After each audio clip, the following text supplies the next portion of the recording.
यार एक बात पूछूं, आजकल हर रिश्ता बदल क्यों जाता है, पर दोस्ती में कुछ अलग बात होती है ना?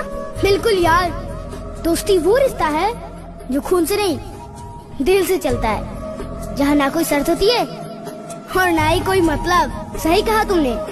अगर सच्ची दोस्ती हो तो दुख आधा और दोस्ती दुगना लगती है ना।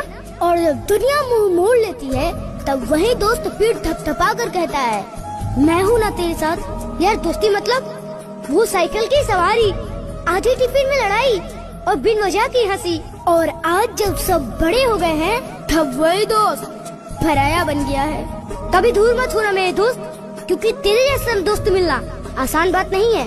अरे पगले, तू रहे या ना रहे, हमारी दोस्ती हमेशा मेरी रगों में दौड़ेगी। दोस्ती नाम है उस भरोसे का जो वक्त से नहीं दिल से चलता है।